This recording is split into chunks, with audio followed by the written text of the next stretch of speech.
2024 ഈ ഒരു തുടക്കം മുതൽ മലയാള സിനിമയ്ക്ക് നല്ല ഒരു സമയമായിട്ടാണ് പൊതുവെ കണക്കാക്കപ്പെടുന്നത്. എന്താണെന്ന് വെച്ചാൽ മലയാളികൾ മാത്രമല്ല, മറ്റു ഭാഷാ സംവിധായകരും സിനിമാ പ്രവർത്തകരും ഒക്കെ മലയാളത്തിനെ കേരളത്തിലേക്ക് അല്ലെങ്കിൽ മലയാള സിനിമയിലേക്ക് ഇൻഡസ്ട്രിയിലേക്ക് ഉറ്റുനോക്കുന്ന ഒരു പ്രവണതയാണ് ഇപ്പോൾ കണ്ടുകൊണ്ടിരിക്കുന്നത്.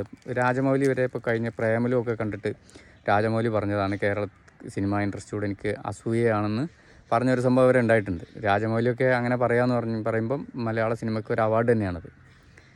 എന്നിരുന്നാലും ഇപ്പോൾ ഈ ഒരു പ്രേമലു, അതുപോലെ തന്നെ കുറേ പടങ്ങൾ, ഇപ്പോൾ അവസാനം ഇറങ്ങിയ ആവേശം, അതുപോലെ തന്നെ ആടുജീവിതം, അങ്ങനെ തുടങ്ങിയ ഒട്ടനവധി ചിത്രങ്ങൾക്ക് ശേഷം ഇപ്പോൾ ഇന്നലെ റിലീസായിട്ടുള്ള ഒരു പടമാണ് നിവിൻ പോളി, അനശ്വര രാജൻ, നമ്മുടെ ധ്യാൻ ശ്രീനിവാസനൊക്കെ അഭിനയിച്ച നമ്മുടെ മലയാളി ഫ്രം ഇന്ത്യ എന്ന് പറയുന്നൊരു സിനിമ.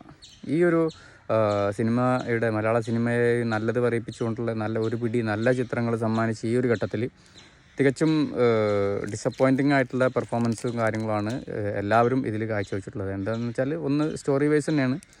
ഡിജോ ജോസ് ആൻ്റണിയാണ് ഇത് സംവിധാനം ചെയ്തിട്ടുള്ളത്.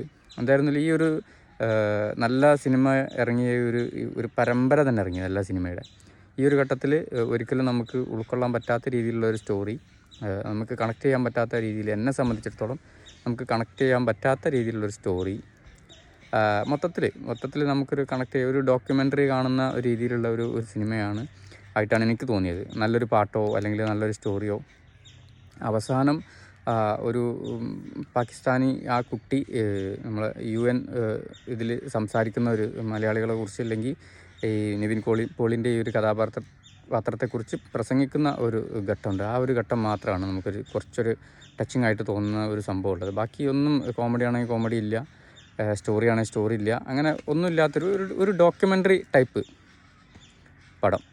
ഡിസപ്പോയിൻറ്റിംഗ് ആണ്, ഉള്ളത് പറയാതിരിക്കാൻ വയ്യ.